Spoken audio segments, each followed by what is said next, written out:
Happy Wednesday. My name is Heather Carrasco, and I'm a CSUSB alumni of the Industrial Organizational Psychology Department.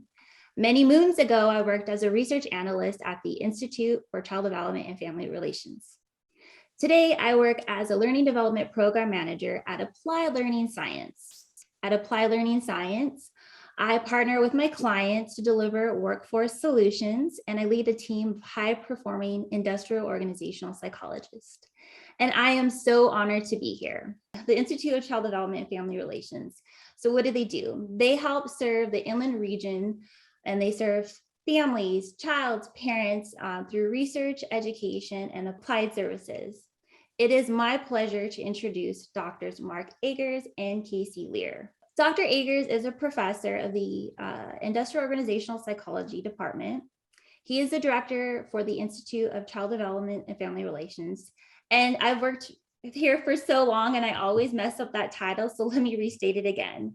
The Institute for Child Development and Family Relations. And I'm just going to say ICDFR moving forward. He is the recent recipient of the Outstanding Professor Award, and I'm so honored to say that. Dr. Agers' primary research focuses on the work-life interface, particularly how work demands impact individuals and families, health and well-being. He is also interested in the work-life experiences of low-income workers and their families. Lastly, Dr. Agers is passionate about challenging societal norms and individual beliefs about the value of work relative to the value of health, family, and child development. Dr. Lear serves as a director of research and evaluation for HARC. HARC is a nonprofit organization that works to improve community health and well-being using data. Dr. Lear is a CSUSB alumni and holds a master's degree in industrial organizational psychology. She also holds a doctoral in organizational communication from Arizona State University. Dr. Lear complements her research by giving lectures on topics related to well-being, negotiation, and positive organizational practices. So with that, it's my pleasure in joining and welcoming Dr. Mark Agers and Casey Lear. We are here to talk about post-COVID work world. So what does that mean to both of you? And what are the changes that folks need to be thinking about in the post-COVID work world?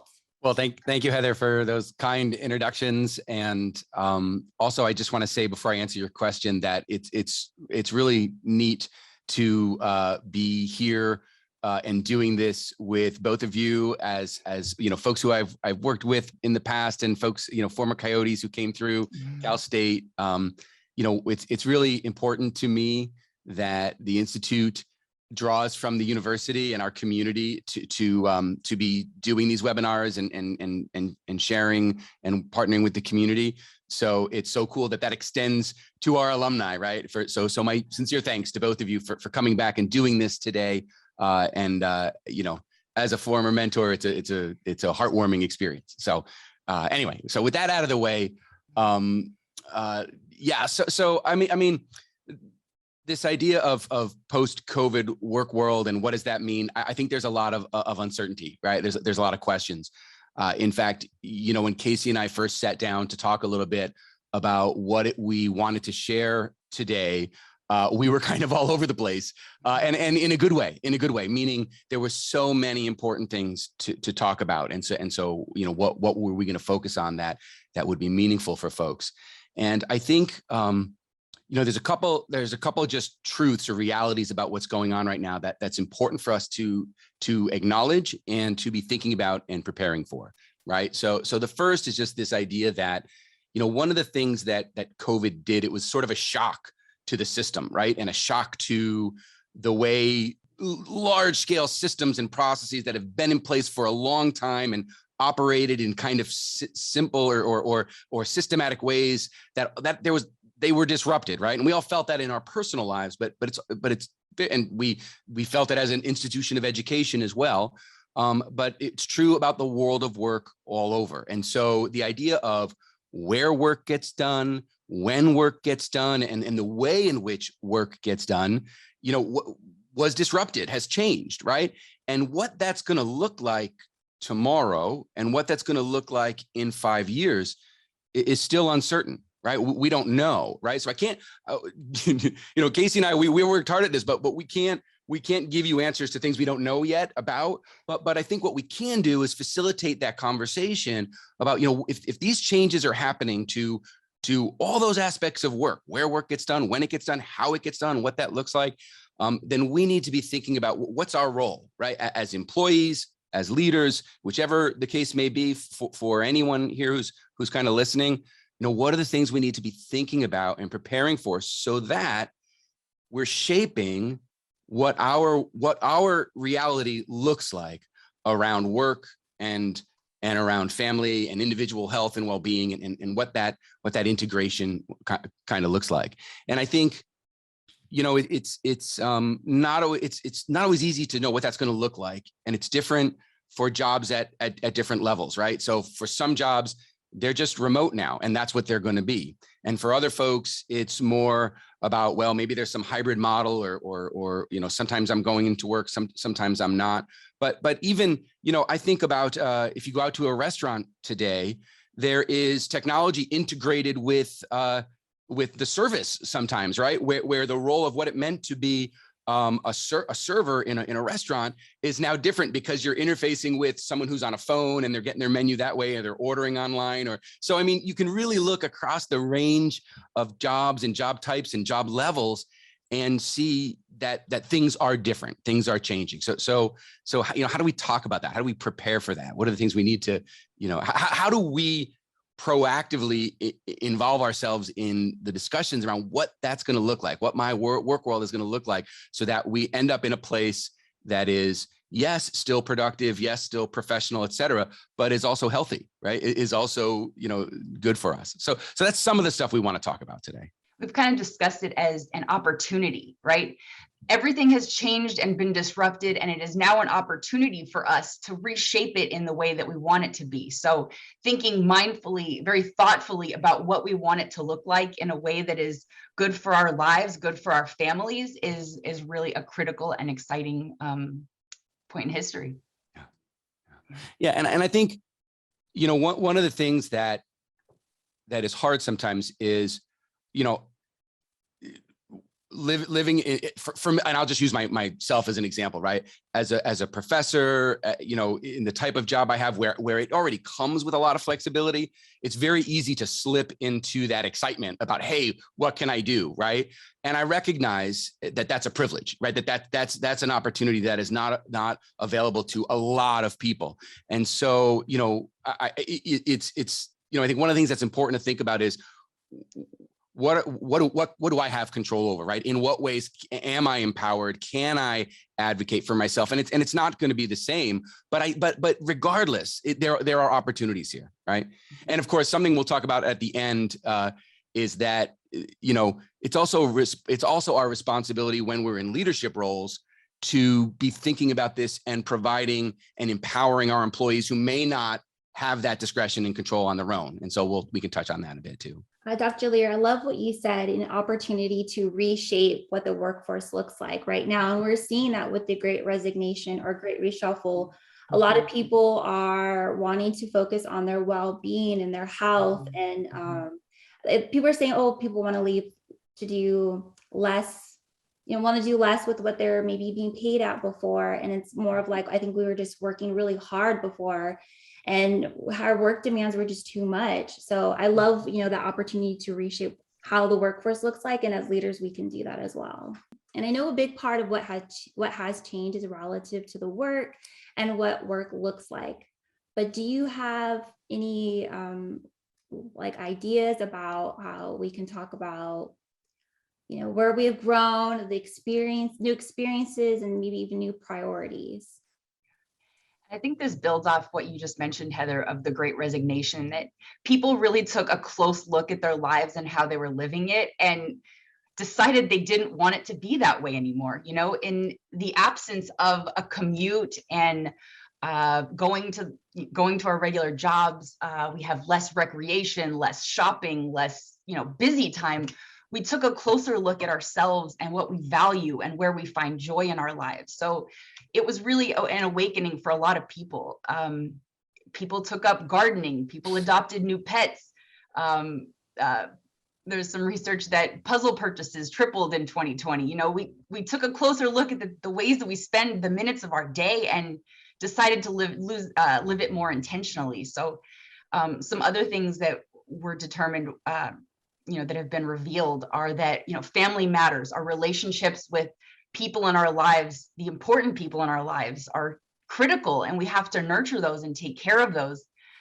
There's some evidence that, you know, really strong partners who have really good relationships, they thrived during the pandemic because they were this solid, strong unit, you know, so investing in those partnerships with people is critical. Self-care is important. It's no longer just something I do on the weekends and get a back rub. You know, taking care of myself and my well-being helps me, and it helps those around me. It helps me do good at my job.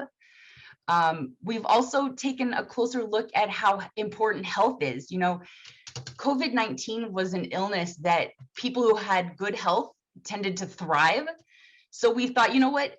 It's important to take care of my health. This is essential to me surviving through this very difficult time and living a good life. So people have a renewed interest in taking care of their physical health. So we've just spent a lot of time thinking about ourselves, and we have to continue to prioritize those things and find ways to integrate them into our lives. Yeah, I think what you just said at the end there, right? That's the critical last piece of that, which is to say, and it's also the piece that links to the opportunity. So in other words, we either discovered or rediscovered these things about ourselves through the COVID experience, and now the question is, what are we going back to, right? And what's normal going to look like when we start to return to work, or you know, whatever our jobs may look like now, and how do we now make those things a priority, right? You'd mentioned, Casey, you mentioned self-care. And, you know, one of the things that I've thought about lately, and I started talking to my grad students about when I give them the lecture on like how important it is to work hard and be committed, right? And all that sort of old school stuff about what it means to be successful. I tell them that, you know, healthcare should be self-care should be integrated in that and not seen as a reward. Right. So often we're like, well, if I do this, if I push myself to this limit, then I'll allow myself this break or this rest or this, you know, whatever it may be. And I think, you know, that way of thinking, and that is very consistent with sort of a pre-COVID approach to that a lot of folks take to work. You know, putting that at the forefront, right? Making that a priority and making sure we're doing these things going forward. That's the kind of opportunity we're talking about, right? It makes you better at your job. It makes you better in your family.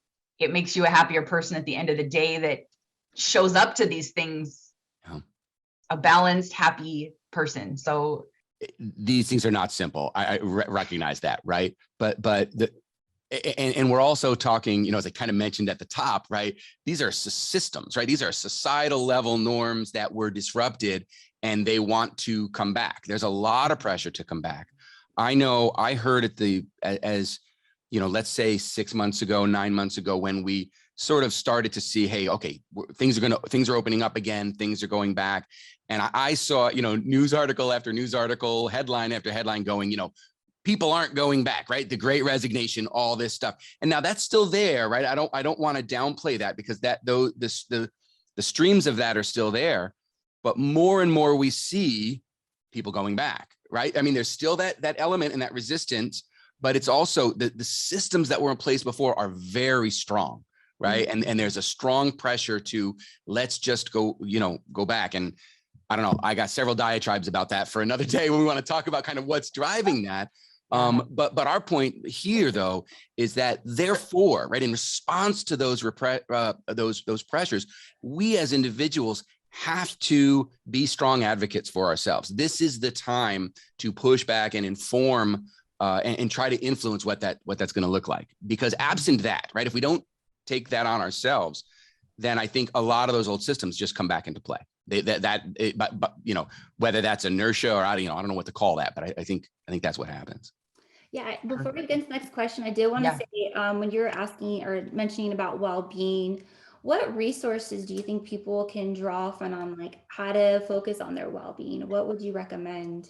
Yeah, that's a great question. And I think, you know, people vary greatly in terms of their own individual knowledge about these things, as well as what resources are available to them through their organization, right? So one of the first things I would do is I would explore, what does my organization provide in terms of guidance, resources, materials about, about employee needs, about I mean, it's simple things like time off and other resources, that on-site resources that an organization might provide.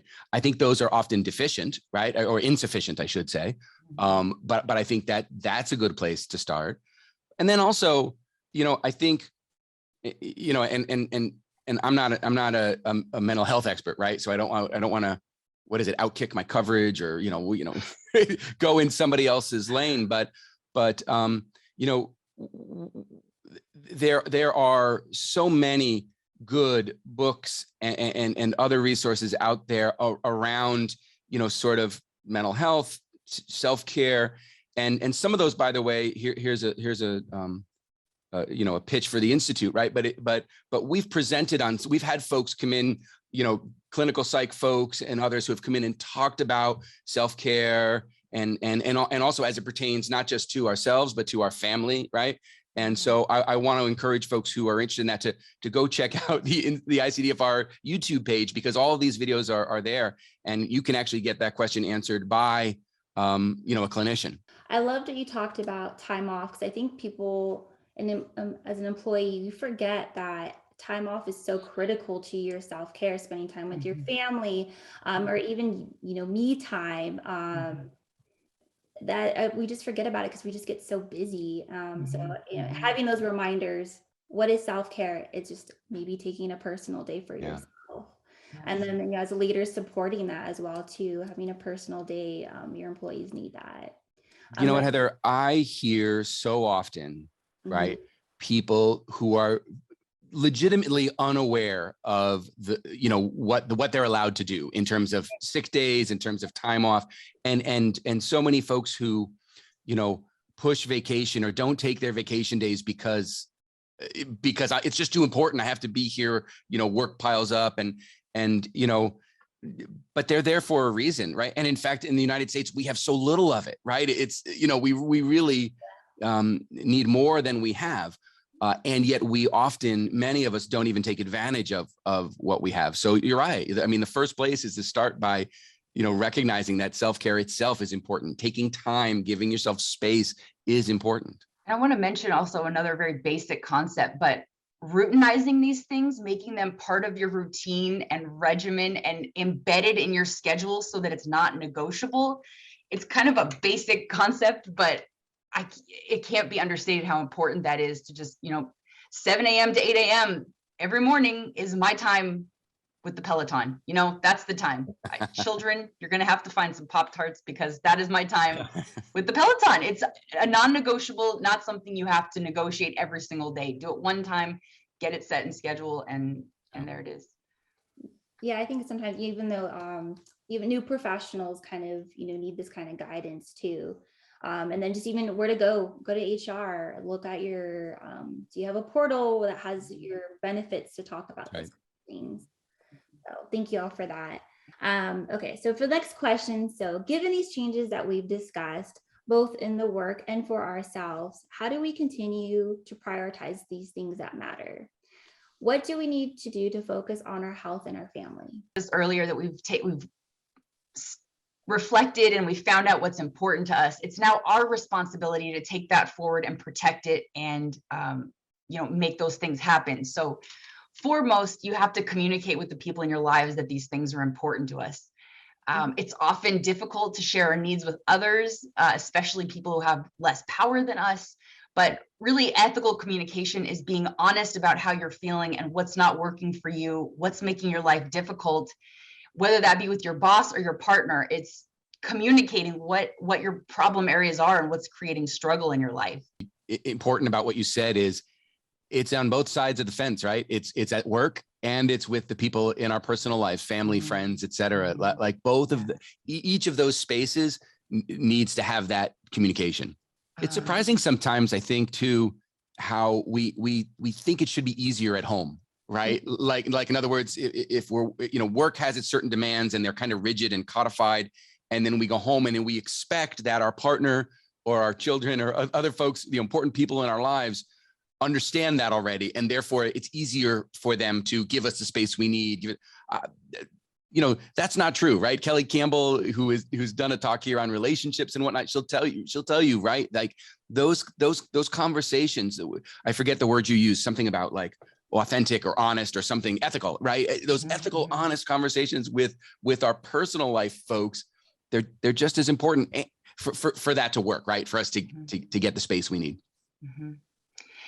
And then on the flip side of it, like, I think sometimes we're comfortable having those conversations with our partner about, I need you to pick up so-and-so from school or band or whatever, but we will never ask for anything in our work arrangement. We won't ask for any flexibility. It's just, you know what, this is what the boss says. This is what I'm going to run with. But those are amazing opportunities to create something new and make something that's beneficial for everybody. There's so much opportunity there. And, there's a long line of literature that women are less likely to ask for arrangements in their job, and people of color often feel like they have less negotiation opportunity, but you're just as able. It's just, creating space for those conversations and finding a way to approach them is so important. Yeah, I appreciate that you particularly pointed out the challenges that women often face in that space. Both, I mean, obviously the point you're making about negotiation and not doing it, right, and how important that is, but also, one of the things that the COVID pandemic just showed us so clearly is how much more responsibility for home and care, responsibilities women have than men, right? And so that was true before COVID, and that was sort of accentuated and also exposed, I would say, during COVID. And so it's particularly important for women in the workplace to advocate for themselves and negotiate that space. And also, again, one of my favorite things to hit is that, as leaders, we have responsibilities to also be aware of that and make sure that we are, endorsing and supporting policies that provide those necessary supports. Topics surrounding women. I had just read this morning that 1 in 3 women are either leaving their job or planning to leave their job in the workforce. And that's a huge number. And it's for a lot of different reasons, for mostly taking care of the family, because the burden was often put on women to take care of these things, to take care of the family. A lot of women did exit the workforce during COVID. I've known some women who have been unhappy with their work arrangement, that they had to work, Friday, Saturday, Sunday evening. And rather than having a conversation with their boss, they were out on the job market. It's like, if you're going to quit, at least have the conversation, and they don't. It's just such a difficult thing to do, but creating a relationship, creating a space where you can have those conversations and at least try, there's a bunch of different ways to do it. Women are more likely to negotiate on behalf of others than for themselves. It's kind of interesting. So frame it as, I need this to be better for my family. I need this so that I can be a better employee for the organization. These are ways that are consistent with gender norms, but also, make your life easier. It's important to recognize, why are we talking about this today? Because this is an example, though, of an opportunity that the COVID experience created, right? So we can sit here and say, yeah, you got to negotiate, and people don't do it enough, right? We often don't challenge those expectations, and it's hard to, and there's consequences for doing so. And that's true. But it is also true that right now, things are being redefined, norms are being redefined. And so that's why it's particularly important now. It's an opportunity to negotiate where maybe there really wasn't one 3 years ago, right? So maybe I was searching for that job and not negotiating because, and maybe I was reading the leaves right? That it really there was no space, but now there is, in many, many cases. Right. The redefining the opportunities and what the workplace looks like. I heard there's a bill being proposed in California to do a 4-day work week. And, so that would have been impossible 10 years ago. No one would ever think about that. So that's it's heading in a different direction. And then as you know, we're talking about having, you know, open communication and room for negotiation. As women, it's hard. And I just definitely want to say what's helped me as being a woman and a person of color is having a mentor, a sponsor along the way who I can be a thought partner with somebody, role playing even these type of questions or opportunities or things that I need to say, because it is challenging sometimes and intimidating. That's so great to hear. That's a perfect approach, and one that men can use too. You know, have conversations at lower, mid levels, develop allies, understand the organization collectively before you go to your boss and demand that you have an office in the Bahamas, you know? Is that an option? Is it Cal State Nassau? Is that what we're going for? Let's work on it. All right. I think one more thing I wanted to add too is, you know, this kind of, sometimes this thought process of, and you talked on it, Dr. Agers, when we feel like we can't take time off and because we have to get the work done, is remember that we have a team and we can lean on them. And people are more than willing and wanting to help and be helpful. So, and sometimes we have these artificial deadlines in our head, and we're just having that conversation with our supervisor and manager to just kind of, maybe the deadline can be extended a little bit further. Yeah. About expectations. Yeah. And that, you know, that's going to be one of the challenges is, you know, what are our organizations supporting? What are our leaders supporting? Right. And what are they willing to do? And it's that's not always going to be what we want. Right. And so, but it's important to be pushing the question and asking the question. I think too, just a small point, but it relates to what you're talking about, Heather. One of the things that COVID has also changed is the ability for us to sort of form and to develop and maintain relationships at work, right? Mm-hmm. Because we're separated more, because we're more in and out. You know, they will be harder, right? It will be harder to maintain those social relationships.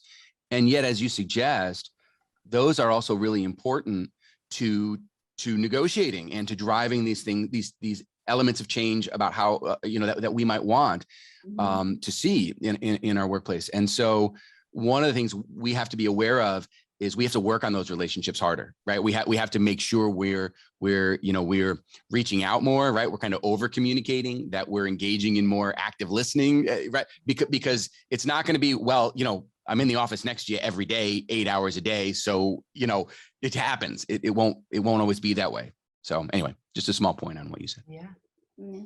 Well, great. Thank you. So these are all amazing and helpful ideas that you two have discussed. But we kind of talked about it a little bit, you know, that there's a lot of folks out there who don't feel empowered or they don't know how to advocate for themselves. So how can we impact change for folks in those situations? Yeah, that's a great question. And I think it's one that far too many folks actually experience, right? Like I know in some of the research we've done, like with part-time shift workers and stuff, and folks who are at the lower levels of the salary ranges, and when we talk to them, you know, about their work-life balance and integration and those challenges, you know, they have told me, I have heard this over and over and over again, right? That I don't have any. I'm not empowered. I can't have these conversations with my supervisor because if I do, I won't have a job tomorrow, right? And I think that's far more common than we'd like to acknowledge. And so I do think there's an important message around this for leaders and for people, you know, whether you're talking about HR, mid-level leaders, CEOs, right? Top folks who are at the top of the food chain, so to speak, that they have, I think, you know, I would call it, and this is where my bias comes in, right? I would call it a responsibility, right? I would call it, they have an obligation, but probably the right way to phrase it is that they have an opportunity as well, right? They have an opportunity to have an impact on facilitating folks managing those work and life responsibilities by acknowledging that employees themselves cannot, in many cases, solve it by themselves, right? So being more supportive of some of these new opportunities that for remote work, for example, is an important thing, right? I know that And it's interesting because some of our largest organizations, largest educational institutions are taking different approaches, right? Some folks are trying to really be proactive about allowing for and integrating flex time positions, remote work, et cetera. And others are being really closed off to that, right? And saying, well, we're not doing this. We're going back to normal for a variety of reasons, right? And I don't want to pretend to get too far into the different motivations of why different organizations take those approaches, but ultimately, that's one of the pieces that we need to see from organizations and from leaders, right? Is a more proactive supporting of remote work options.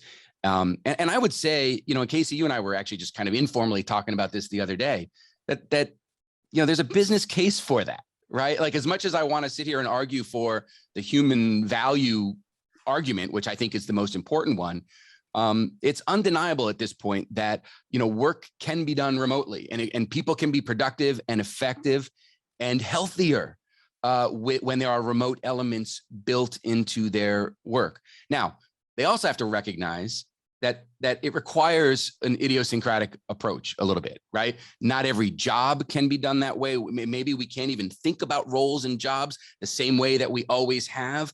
But so it does. It is. I mean, I think part of the resistance is it's work, right? It is more work to sort of figure out what that should look like. But leaders who create space for those conversations, right? And we were talking, Casey, you're talking a lot about, you got to communicate, you got to negotiate as an employee.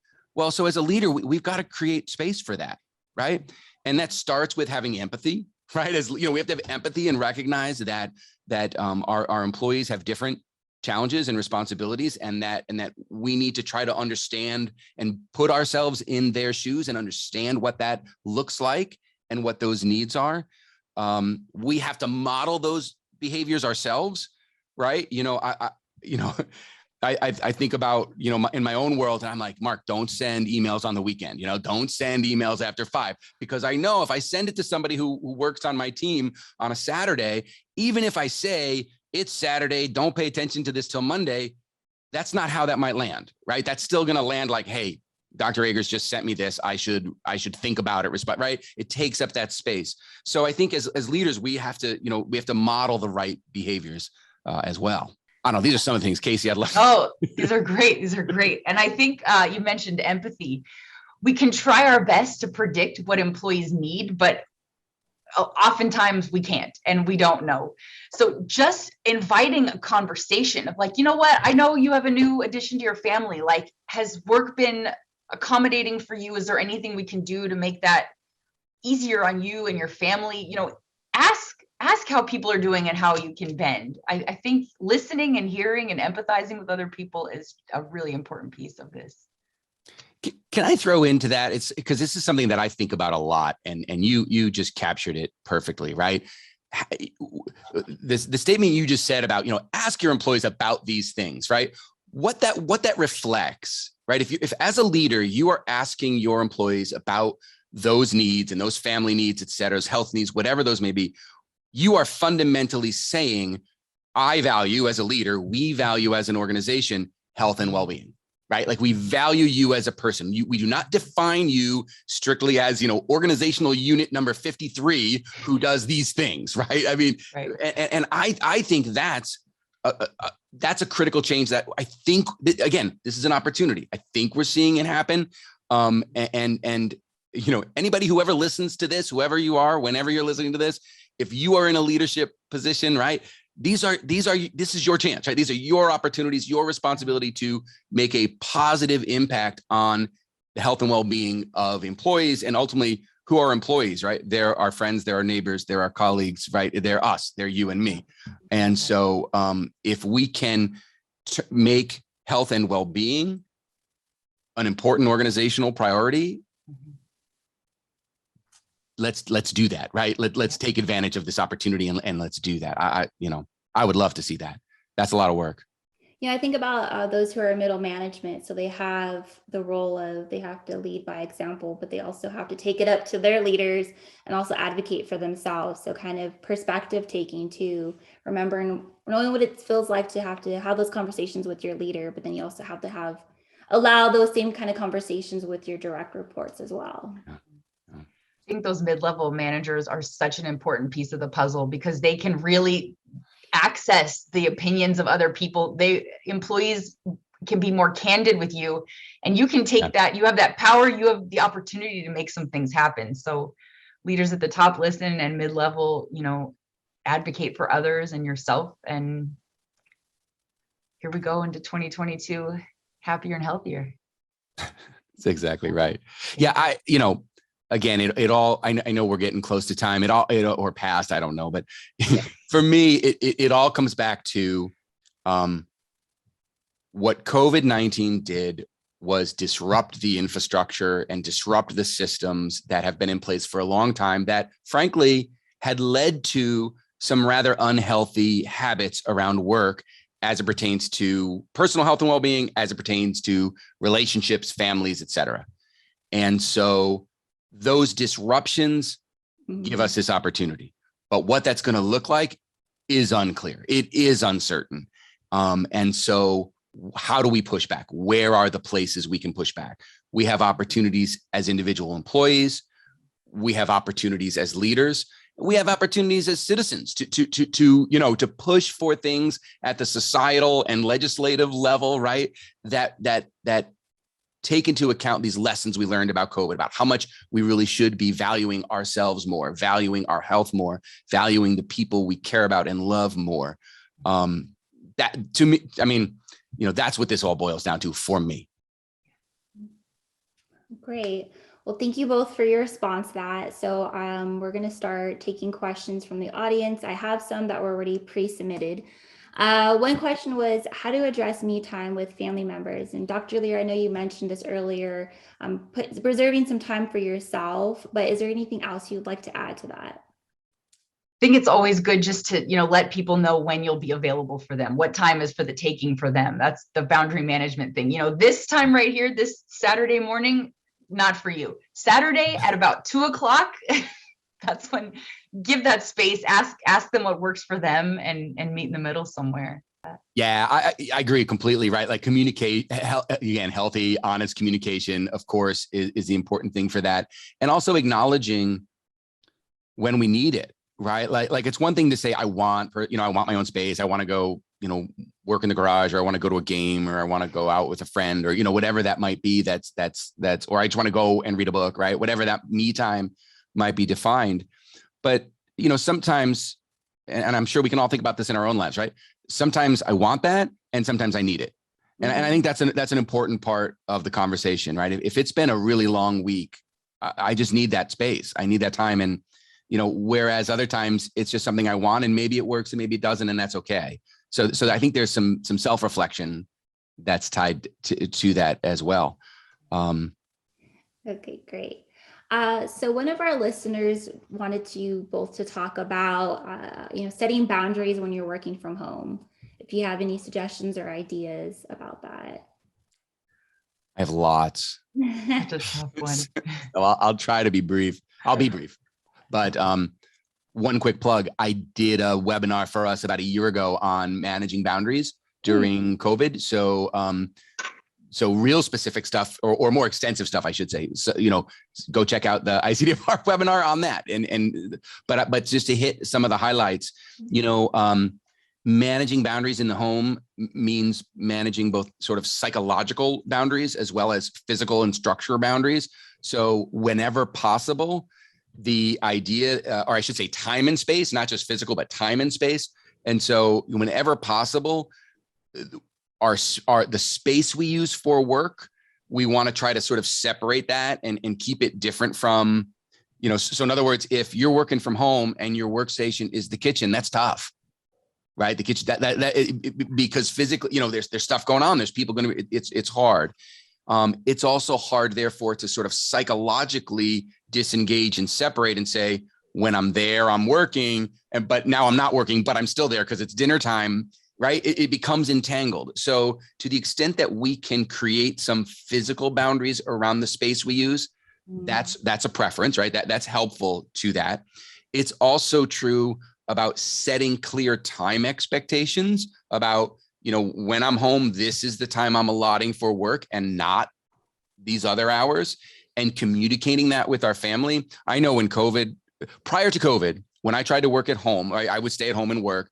It was crazy, right? And because I'm here, so my wife wants to talk to me, right? She's like, well, you're here, let's talk, right?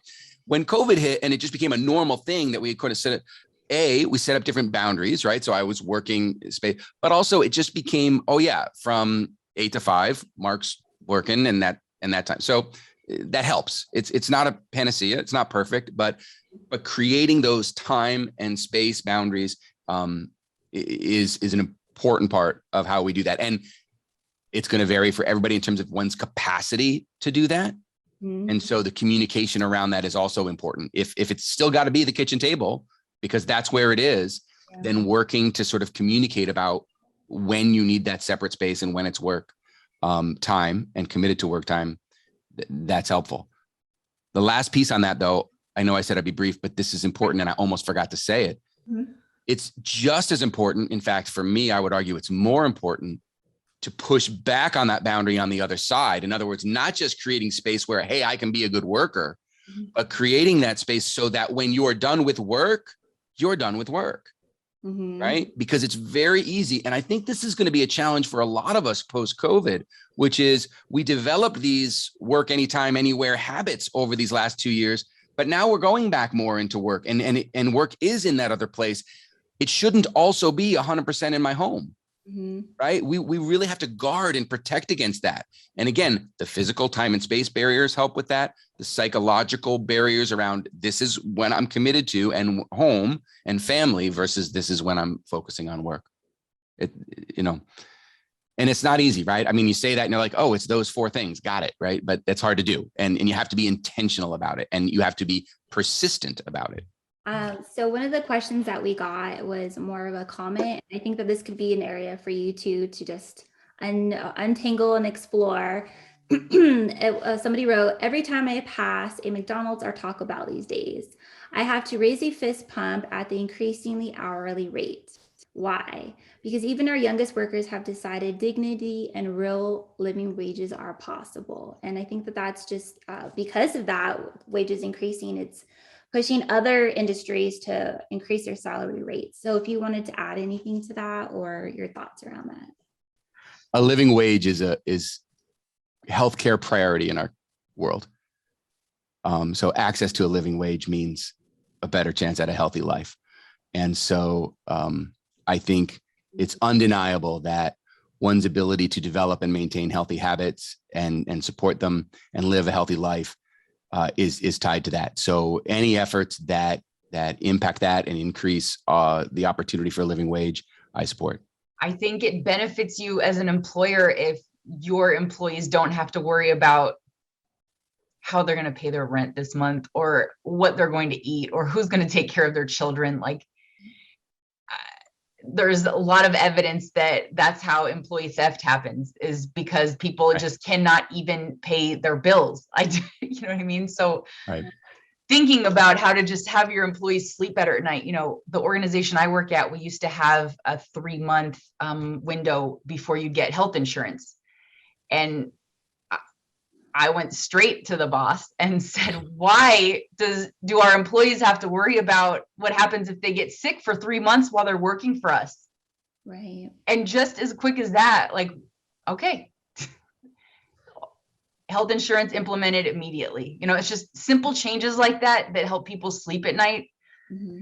Casey, I love your example. I love your example of you recognizing your agency, right? Your potential to impact change and acting on it. I kudos to you. That's outstanding. Really. Women love helping other people. I like to lift others.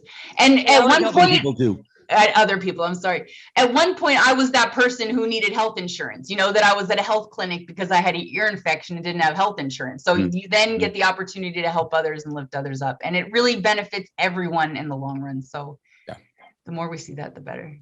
Yeah. And let me, you know what? I think it's important to acknowledge too, that one of the other post-COVID realities is we're seeing increasing percentages of jobs are low wage jobs, are low paying jobs. So this is a problem that in part it was, you know, it was it has long trended that way anyway, but it was, I would say, accelerated because of COVID.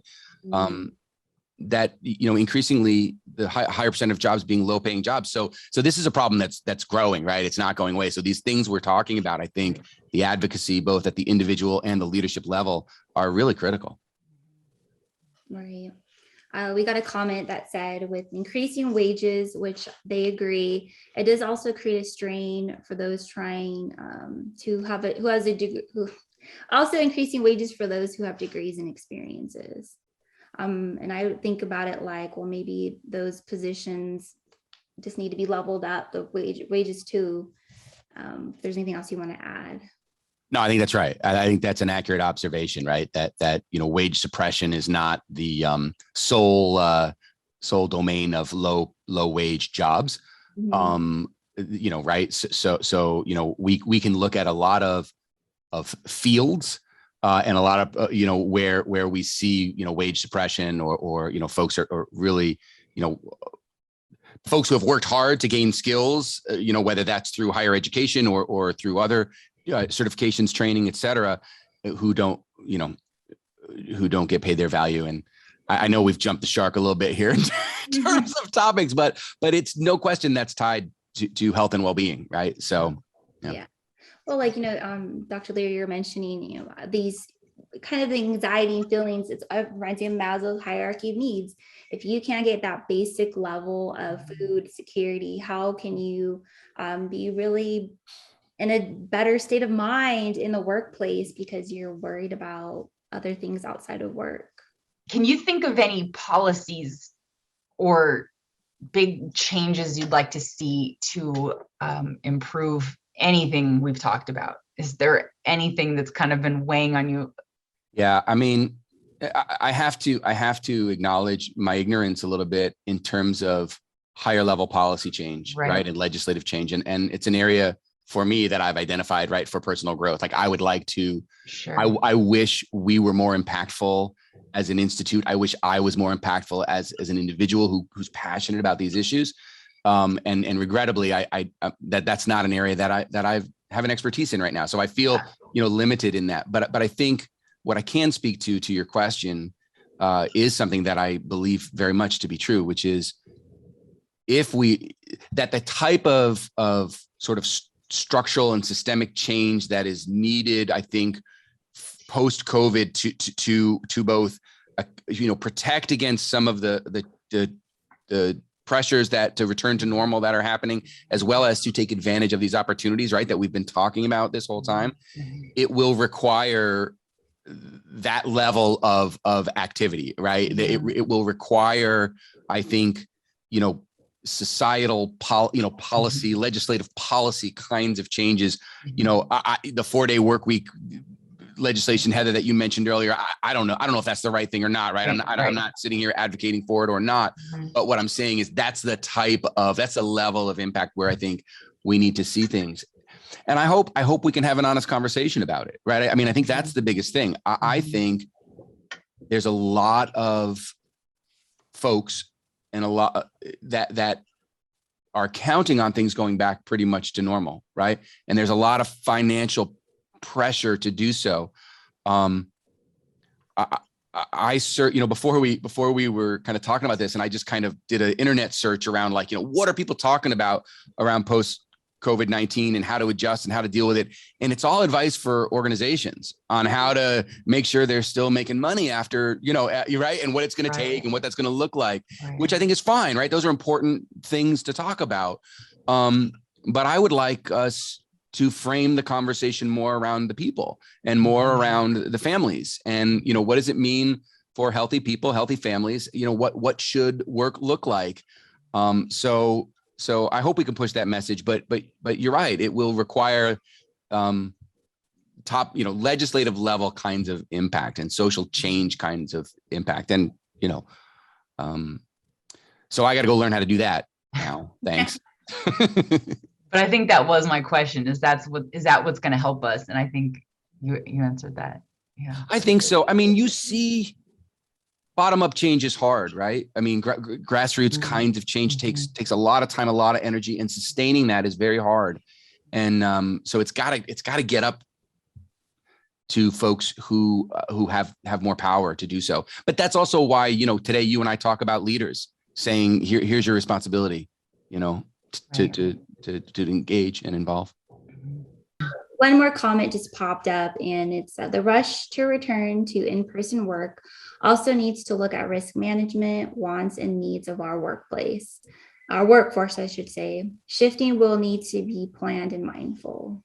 Yeah, it seems like a lot of organizations have tried to get the transition. Just hop back into work. Just hop in tomorrow. We're all going to be here, open the gates. But yeah, needs to be a lot of thought into how we're integrating people, not only safety precautions and how we're going to deal with this in a tangible physical way, but what this means for employees and managing their home lives. And I think another thing we haven't even really touched on is the anxiety that people have from social interaction. I think a lot of people are panicked when they now are socializing. We've been at home for so long. I think the mental health things are just as important as some, catching a flu from other people. But yeah, go ahead, Mark. No, I agree completely. And we did, we kind of, we didn't touch on that, but COVID kind of worked both ways. For some folks, it was a welcome change of, wow, I really can kind of I'm a little more introverted. This fits for me. It works. And, so now going back into that full social work mode again, after 2 years or so, it can be difficult, right? Not to mention concerns about health, right? Which are not gone away completely, for sure. In fact, they grow again. So I think you're right. The being mindful of that, planful around that is an important thing for organizations to do. Did not happen at first. Seems to be happening more a little bit. Okay, well, that takes us up to our time. So I want to give a big, huge thank you so much for Dr. Lear and Dr. Agers at ICDFAR. They've been providing guidance for parents and families based on science and best practices since 2002. Your 20-year anniversary is coming up. So to hear more about ICDFR, please like and follow them on Facebook. Visit their YouTube page where you can find out all their webinars and more information about them. And you can also learn more about their projects by looking on their website, which is at csusb.edu/ICDFR. So with that, thanks again, and everyone have a wonderful day.